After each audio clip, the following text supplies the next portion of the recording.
Hello everyone, welcome to our YouTube channel. हमारा आज का सेशन होने वाला है HPU Shimla MCom entrance exam 2023 के आंसर की पे।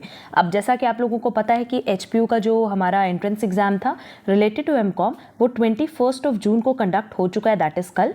और आज हम लोग इस पे आंसर की पे डिस्कशन कर लेते हैं।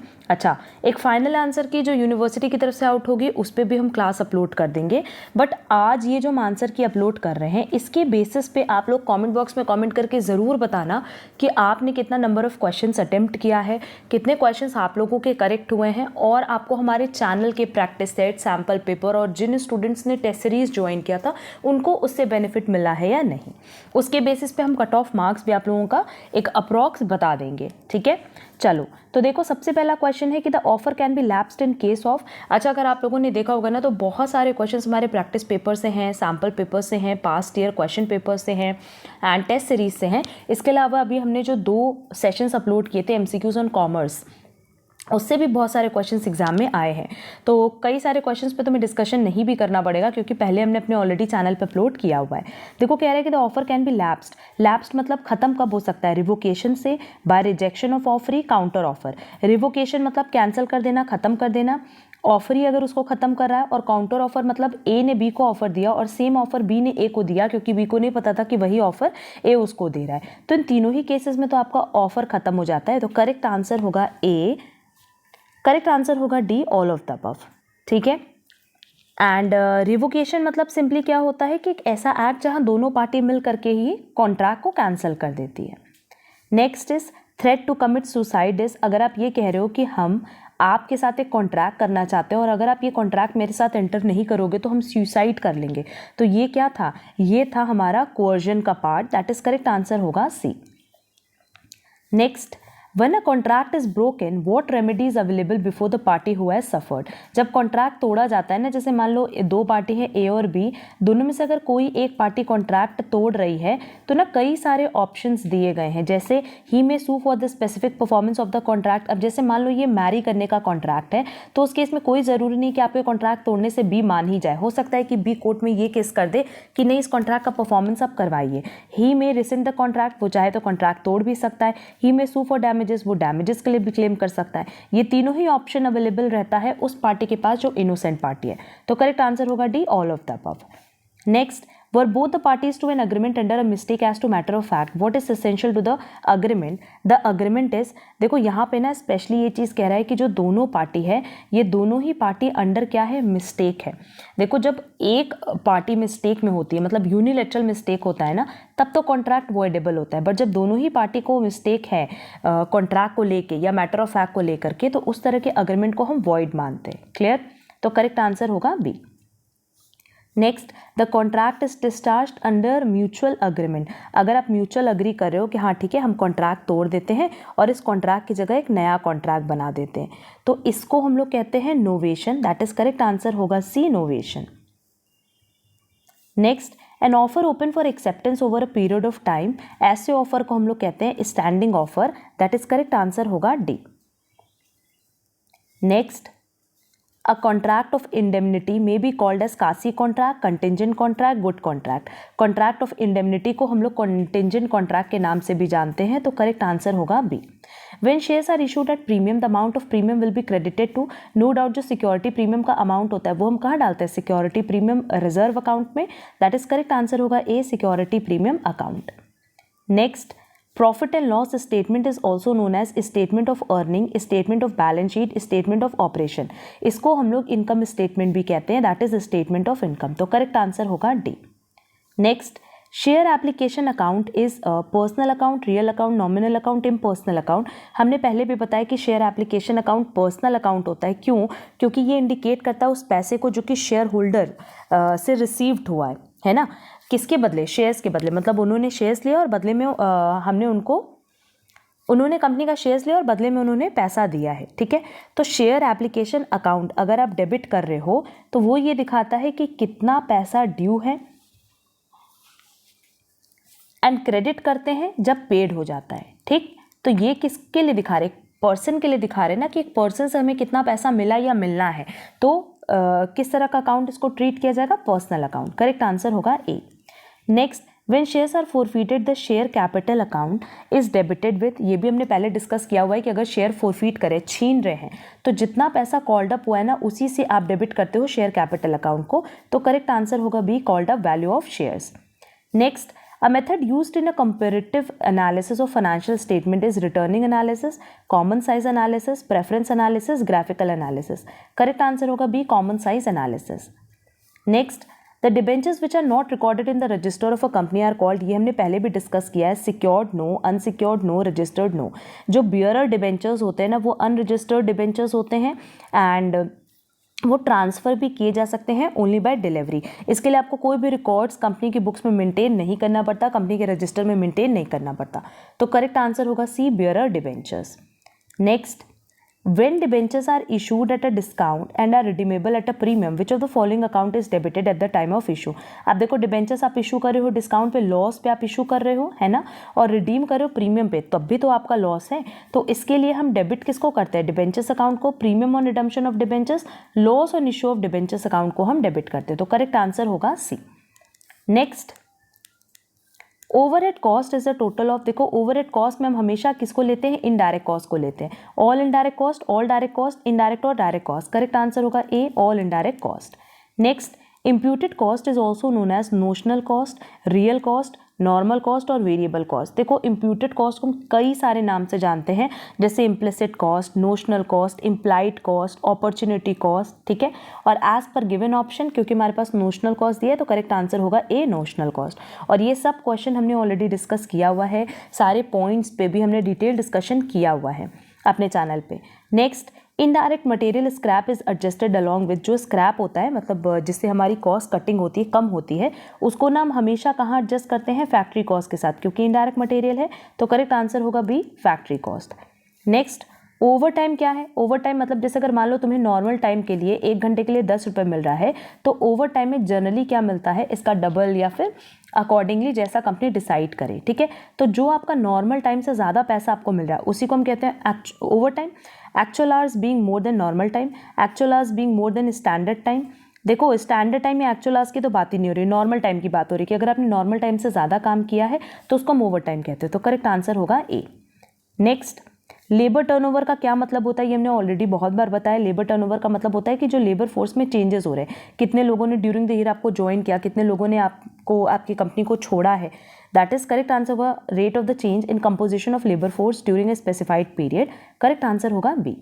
Next, the cost which is to be incurred even when a business unit is closed is, अभी जो हमने एमसीक्यूज अपलोड किए थे रिलेटेड टू कॉमर्स, उसमें ये क्वेश्चन हमने ऑलरेडी डिस्कस किया हुआ है कि जब आपका बिजनेस बंद हो जाता है तब भी आपका शटडाउन कॉस्ट चलता रहता है। तो करेक्ट आंसर होगा D, shutdown cost. Next, material requisition is meant for purchase of material, supply of material from store, sale of material, storage of material. जब भी हम मटेरियल रिक्विजिशन की बात करते हैं तो ये सप्लाई ऑफ मटेरियल से रिलेटेड होता है, ठीक है। ये एक तरह का सोर्स डॉक्यूमेंट है। तो करेक्ट आंसर होगा B, supply of material from stores. Next, a dash is a set of instructions which is prepared to perform a specific assignment executed by a contract. Correct answer होगा C, program. ये basically computer से related question था। In Excel columns are labelled as, इसको हम labelled करते हैं A, B, C etcetera. Next, who is the father of computer? No doubt Charles Babbage. Next, which of the following is a correct abbreviation of computer? Computer का जो full form है वो है commonly operated machines used in technical and educational research. That is correct answer होगा D. Next, what is a blank space called outside the printing area on a page? Margins. That is correct answer होगा B. Which of the following software is used for making a resume? MS Word. Next, which of the following memory is non-volatile? Non-volatile उसमें है ROM. ये basically learn करने वाले questions हैं क्योंकि ये सारे क्वेश्चंस रिलेटेड थे कंप्यूटर से। Next, the central government has been empowered by which entry of the union list of Schedule 7 of the Constitution of India to levy tax on income other than agricultural income? Entry number 82. That is correct answer होगा B, learn कर लेना। Next, under the head income from house property the basis of charges. Basis of charge हमेशा annual value बनता है और उसी के basis पे हम टैक्स अप्लाई करते हैं। तो करेक्ट आंसर होगा C, annual value. Next, which one of the following is agricultural income under the income tax act 1961? Interest on arrear of rent in respect of agricultural land, interest receive by a money lender, income from sale of trees और forest which are spontaneous growth, interest on capital receive by a partner from the firm engaged in agricultural operation. Option D को हम agricultural income की तरह treat करते हैं, तो correct answer होगा D. Next, section 80 GGC of income taxes. देखो GGC basically individuals के कंट्रीब्यूशन के लिए है टुवर्ड्स पॉलिटिकल पार्टीज। तो as per given option correct answer होगा A, deduction in respect of contribution given by any person to political parties. Next, X Limited is an Indian company. It carries own business in Mumbai and London. The entire control and management of X Limited is situated outside India. 3/4 of total income of company is from the business in London. What is the residential status of X Limited?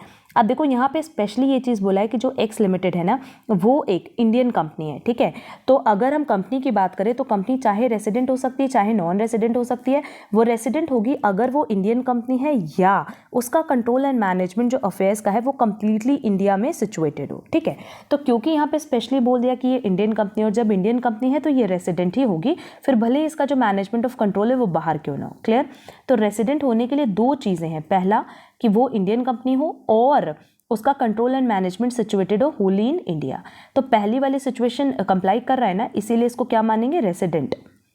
Next, which of the following is not a predictive tool of management accounting? Simulation, balance score card, cash flow analysis और KPIs. Correct answer होगा C, cash flow analysis. Next, the process of quantifying the efficiency and effectiveness of past action. इस process को हम कहते हैं performance measurement. Next, which of the following is are the tools of financial performance measures?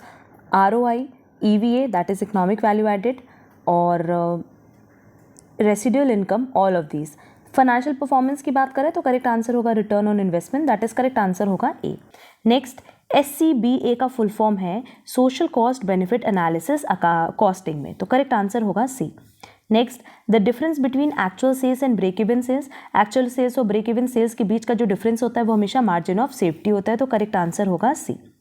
Next, which of the following is non discounting method in capital budgeting? Net present value, ये discounting है। Profitability index भी discounting method है। Internal rate of return भी discounting method है, but accounting rate of return में हम time value को consider नहीं करते, तो करेक्ट आंसर होगा D. At break even point contribution will be equal to fix cost. ये किसके बराबर होना चाहिए? फिक्स कॉस्ट के। तो प्रॉफिट क्या होगा? जीरो, और हमारा ब्रेक इवन पॉइंट पे क्या होता है? No profit no loss. तो variable cost, fix price, profit, none of these. देखो ये फिक्स प्राइस नहीं होना चाहिए था, फिक्स कॉस्ट होना चाहिए था।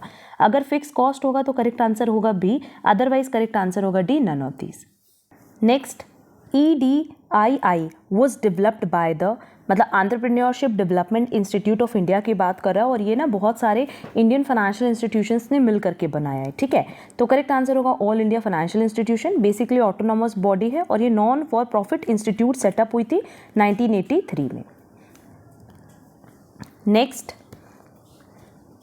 entrepreneurial culture and growth orientation consist of all of the following except encouraging employees to generate ideas, focusing on opportunities, the desire to grow at a slow and controlled pace, being creative। Correct answer होगा सी, कि ये इनका basically motive नहीं है, बाकी सारा motive है, तो करेक्ट आंसर होगा C. Next, entrepreneurial development is a key to achieve all round dash through acceleration of industrial and entrepreneurial activities, economic development, increase in profit, shareholders value और business development। Basically इसका correct answer होगा economic development, correct answer होगा A. ये सारे questions learn करने वाले हैं। Next, I really believe that entrepreneurship is about being able to face failure and succeed after failure.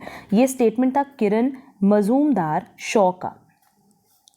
Next, Angels usually provides which type of financing? Debt, equity, stock, none of these। Correct answer होगा B, equity। Next, which of the following contract is signed by the promoters with the third party on behalf of the proposed company? वो company जो अभी नहीं बनी उसके behalf पे जब आप कोई कॉन्ट्रैक्ट साइन करते हो तो उसको हम कहते हैं provisional contract, that is correct answer होगा B. Next, which of the following cooperative societies established to help small producers in selling their products? Producer cooperative society, marketing cooperative society, credit cooperative society और consumers cooperative society। As per given option correct answer होगा A, producer cooperative society, क्योंकि ये small producers को help करते हैं उनके products को sell करने में। It is a form of business organization which is owned, managed and controlled by an individual who is a recipient of all profit and bearer of all risk। No doubt ये किस concept की बात कर रहा है? Sole proprietorship। Correct answer होगा A। A partner whose association with the firm is unknown to the general public, मतलब general public को पता ही नहीं होता कि आप बेसिकली उस फर्म में पार्टनर हो, तो ऐसे पार्टनर को हम कहते हैं secret partner. That is correct answer होगा C. Which of the following forms of business enterprises suffer from a lack of public confidence because they are not required to publish their accounts legally? Partnership, cooperative society, company, इन दोनों का तो registration होता है but partnership का registration नहीं होता, और क्योंकि रजिस्ट्रेशन मैंडेटरी नहीं है इसलिए इनके अकाउंट्स को पब्लिश करना भी मैंडेटरी नहीं है, इसीलिए लोग इस पर ज़्यादा ट्रस्ट नहीं कर पाते। तो करेक्ट आंसर होगा A, partnership. Next, the concept of double entry system, ये किसने डेवलप किया था? लुका पिकोली ने। करेक्ट आंसर होगा ए। Next, bookkeeping is mainly concerned with recording financial data relating to business operation, designing for system recording, classifying and summarizing, interpreting data for internal and external users, all of these। देखो ये दो तो नहीं होगा, basically book keeping किसके लिए होता है? जर्नल एंट्री तक का जो पूरा प्रोसेस है उसके लिए। तो करेक्ट आंसर होगा A, recording financial data relating to business operations. Next, which of the following is an intangible asset? Intangible asset जिसको आप टच नहीं कर सकते, देख नहीं सकते, सिर्फ फील कर सकते हो। मशीनरी, फर्नीचर, बिल रिसीवेबल, ये बेसिकली पहला दो टैंजिबल एसेट है, पेटेंट इंटैंजिबल एसेट है। तो करेक्ट आंसर होगा D. Next, which of the following is drawing? आपने मनी विड्रॉ किया और ऑफिस के लिए रेंट पे किया, फर्नीचर परचेज कर लिया ऑफिस के लिए, क्रेडिटर को पे कर दिया। आपने मनी विड्रॉ किया और परचेज किया पर्सनल यूज़ के लिए कार, तो करेक्ट आंसर होगा सी, इसको हम ड्राइंग कहते हैं। ड्राइंग मतलब जो आप अपने पर्सनल यूज़ के लिए खर्च कर रहे हो। Next, all contingent liability should be shown as a foot note in the balance sheet. क्यों शो किया जाता है? फुल डिस्क्लोजर कॉन्सेप्ट की वजह से। करेक्ट आंसर होगा C. Next, which of the following is not a source of document? Cash memo है, invoice है, पे इन स्लिप है बट अकाउंट नहीं है, तो करेक्ट आंसर होगा डी। नेक्स्ट, ए के पास कैपिटल है 1 अप्रैल 2010 को 30,000, असेट है क्लोजिंग में 45,000 और लाइबिलिटीज़ है 9,000। तो असेट हमारे पास 45,000 है, ठीक है, और कैपिटल कितना है 30,000 एंड हमारे पास लाइबिलिटीज़ है 9,000। No doubt both side equal होना चाहिए, तो क्योंकि यहाँ 39,000 है तो ये जो डिफरेंस है ये क्या होगा? प्रॉफिट ही तो होगा। तो करेक्ट आंसर होगा B, 6,000। Next, relaxing the restrictions and controls imposed on business and industry, इस पूरे प्रोसेस को हम कहते हैं liberalisation. The industrial policy resolution was first passed in, ये सबसे पहले पास हुआ था 1956 में। Next, globalisation is the term use to describe process of removal of restriction on foreign trade as well as investment. Correct answer होगा C, both A and B. Next, the age of discontinuity 1969, इसका author कौन था? Peter F Drucker. That is correct answer होगा C. Which one is not the main objective of fiscal policy in India? To increase liquidity in economy, to promote price stability, to minimize the inequalities of income and wealth, to promote employment opportunities। ये last तीन objective तो है but liquidity का concept monetary policy में होता है ना कि फिजिकल पॉलिसी में, तो करेक्ट आंसर होगा A. Next, the books containing the minutes of proceedings of any general meeting of a company, इसको आप हमेशा कहाँ रखते हो? अपने रजिस्टर्ड ऑफिस में। Next, dash means a person to whom an operational debt is owed and includes any person to whom such debt has been legally assigned or transferred। इस process को ना हम लोग ऑपरेशनल क्रेडिटर कहते हैं। That is correct answer होगा B. Next, unless the articles require a large number of members, quorum of a general meeting producer company shall be, ये हमेशा 1/4 होना चाहिए कम से कम of total membership. That is correct answer होगा C. Next, the power of appointing additional director, ये हमेशा कौन एक्सरसाइज कर सकता है? बोर्ड ऑफ डायरेक्टर्स, और वो ये डिसाइड करते हैं एनुअल जनरल मीटिंग में। तो ऑप्शन दिया एनुअल जनरल मीटिंग का, तो करेक्ट आंसर होगा A, AGM. Next, a memorandum containing such silent features of a prospectus as may be specified by the Securities and Exchange Board by making regulation in this behalf, इसको हम कहते हैं abridged prospectus। तो correct answer होगा B, abridged prospectus। The director prepares annual accounts and director responsibility statement, और ये basically क्यों बनाया जाता है? एनुअल अकाउंट की जब भी हम बात कर रहे हैं, हर साल आप इसलिए अकाउंट बनाते हो क्योंकि आपको पता है कि आपका बिजनेस इन्फिनाइट ईयर्स तक चलने वाला है। तो करेक्ट आंसर होगा B, going concern concept. Next, the interest of organisation should take priority over the interest of any individual employ, और ये किस प्रिंसिपल में मेंशन किया गया है? Subordination of individual interest to general interest. Next, according to Maslow, a person who is looking for affection, belongingness, acceptance and friendship is at which need level? Psychological needs, safety needs, social needs, इसका correct answer होगा C। Next, Henry Fayol basically किसके father थे? Father of journal management, shop floor management, scientific management. इसके तो Taylor थे, FW Taylor, ठीक है। Correct answer होगा जर्नल मैनेजमेंट। बेसिकली अगर हेनरी फ्योल की बात करें तो ये मॉडर्न मैनेजमेंट के फादर है, तो करेक्ट आंसर होगा A. Next, which function of management involves filing and keeping filled the positions in the organization structure? Staffing में ये काम होता है, तो करेक्ट आंसर होगा C. Which of the following refers to the flow of information among persons at different levels who have no direct responsibility relationship? ऐसे communication को हम कहते हैं डायगोनल कम्युनिकेशन।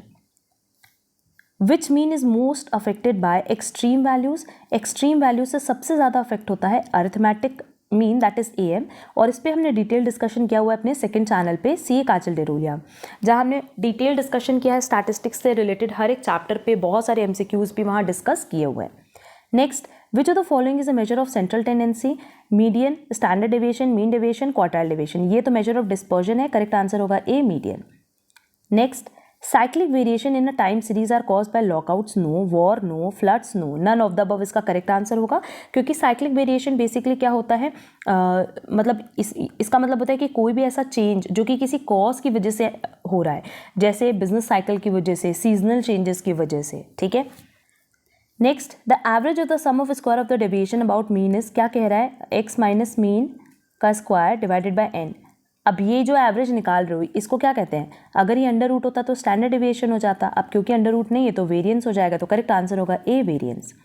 नेक्स्ट, अब देखो पिक्टोग्राम्स की बात करें तो जो पिक्टोग्राम्स हम बनाते हैं, डायग्राम जो बनाते हैं, उसमें कहीं ना कहीं एक्यूरेसी बहुत कम होती है ना, इसीलिए इसको बहुत एक्यूरेट तो नहीं मान सकते, हाँ लीस्ट एक्यूरेट होता है, तो करेक्ट आंसर होगा B. Which measure of dispersion ensures highest degree of reliability? अगर हम लोग डिस्पर्शन की बात करें तो हम हमेशा कंसिडर करते हैं स्टैंडर्ड डिविएशन को, और प्रैक्टिकल लाइफ में भी हम इसका यूज करते हैं। The median of the values of this is, अब देखो सबसे पहले तो उसको आपको अरेंज करना होगा आइदर इन असेंडिंग और डिसेंडिंग ऑर्डर, जो कि हमने अरेंज कर दिया। अब नंबर ऑफ ऑब्जर्वेशन की बात करें तो यहाँ नंबर ऑफ ऑब्जर्वेशन 7 है, क्योंकि ये ऑड है, तो ऑड के लिए फॉर्मूला n+1/2 टर्म, ये हो जाएगा 4 टर्म, और 4 टर्म है हमारा 11, तो करेक्ट आंसर होगा D, median 11। Next, Fisher's ideal formula does not satisfy. देखो फिशर के बारे में हमने पहले भी डिस्कशन किया हुआ है कि अगर हम लोग फिशर्स आइडियल मेथड की बात करें तो ये कभी भी सर्कुलर टेस्ट को सेटिस्फाई नहीं करता, तो करेक्ट आंसर होगा बी। नेक्स्ट, क्वेश्चन नंबर 82 देखो, financial management is a part of, देखो ये अकाउंटिंग का पार्ट होता है, business management and financial accounting का पार्ट तो जहाँ तक हमें पता है नहीं होता है, ठीक है, बट इसके आंसर के लिए हम श्योर नहीं है। इसका आंसर आप लोग ज़रूर कमेंट बॉक्स में कमेंट करके बताना कि आपके अकॉर्डिंग इसका करेक्ट आंसर क्या होना चाहिए। Next, which factor determines capital structure? Risk भी डिटरमाइन करता है, कॉस्ट ऑफ कैपिटल भी, ट्रेडिंग ऑन इक्विटी, क्योंकि जब भी हम कैपिटल स्ट्रक्चर की बात करते हैं तो हम यही देखते हैं ना कि उसमें कितना हमारा कॉस्ट लगना है, ठीक है, कितना रिस्क है, तो करेक्ट आंसर होगा D, all of the above. Next, cost of depreciation fund basically sinking fund जैसा होता है, और अगर हम लोग सिंकिंग फंड की बात करें ना तो वो लॉन्ग टर्म लोन कैपिटल होता है, तो करेक्ट आंसर होगा A. Next, the focal point of financial management in a firm is, देखो फाइनेंशियल मैनेजमेंट में दो ही चीज़ होती है, एक तो वेल्थ मैक्सिमाइजेशन होता है शेयर होल्डर्स का, और एक प्रॉफिट मैक्सिमाइजेशन होता है, पर पहला हम हमेशा किसको कंसिडर करते हैं? वेल्थ मैक्सिमाइजेशन को। इसीलिए आज पर गिवन ऑप्शन देख लेते हैं, the number and types of products और services no, the minimization of the amount of taxes no, the creation of value for share holder. Correct answer होगा सी, क्योंकि हम हमेशा सबसे पहले किसको रखते हैं? शेयर होल्डर्स को। Next, dash refers to a firm holding some cash to meet its routine expenses that are incurred in the ordinary course of business. इसका करेक्ट आंसर होगा transaction motive. Next, a firm's degree of operating leverage depends primarily upon sales variability, no, level of fixed operating cost, no। हम लोग किसकी बात कर रहे हैं? Operating leverage की, closeness to its operating break even point, हम लोग किसकी बात करेंगे यहाँ पे? कॉन्ट्रीब्यूशन की एंड वेरिएबल कॉस्ट की, तो करेक्ट आंसर होगा सी। Next, the stage of the PLC, that is product life cycle, characterized by overcapacity, greater competition and the eventual elimination of weaker competition, ये सारी चीज़ें कहाँ होती है? maturity stage में, तो correct answer होगा D। Next, which of the following is not a type of decision usually made during the product of development stage? branding, product positioning, packaging, product screening, ये तीन तो होता है, बट उस point of time पे हम branding की बात नहीं करते, तो correct answer होगा A, branding। Starting with 1 or 2 areas and then adding new regions to the distribution area, इसको हम लोग कहते हैं rolling launch. Next, pricing is the approach of setting a low initial price in order to attract a large number of buyers quickly and win a large market share. इस process को हम कहते हैं market penetration. Pricing products that must be used together with the main product, इसको हम कहते हैं captive pricing. Correct answer होगा D. The buying process starts when the buyer recognizes a product, an advertisement for the product, a salesman from a previous visit, problem or need. देखो जब भी हम buying process की बात करते हैं ना तो कस्टमर तभी खरीदते हैं जब उनको उसकी ज़रूरत होती है या जब उससे रिलेटेड कुछ प्रॉब्लम अराइज होती है. क्लियर? तो करेक्ट आंसर होगा डी, प्रॉब्लम और need. Next, the basic role of promotion is, promotion आप सिर्फ इसलिए करते हो सो दैट आप अपने प्रोडक्ट का कम्युनिकेशन कर पाओ. तो करेक्ट आंसर होगा सी. Next, dash allocate saving in an economy to ultimate users either for investment in assets or for consumption. इस प्रोसेस को हम कहते हैं फाइनेंशियल सिस्टम. ये सब क्वेश्चंस लर्न करने वाले हैं. Next, which of the following is not a regulatory institution in Indian financial system. RBI है, सेबी है, आईआरडी है, बट सिविल नहीं है. तो करेक्ट आंसर होगा civil. Non banking financial institutions are registered under, ये हमेशा ये स्टार्टिंग में रजिस्टर्ड हुई कंपनीज एक्ट 1956 में, इसलिए करेक्ट आंसर होगा C, companies act. Next, IIB stands for, इसका फुल फॉर्म है insurance information bureau. That is correct answer है सी. नेक्स्ट, मर्केंट बैंक्स की बात करें तो ये इंडिया में स्टार्ट हुआ 1969 में.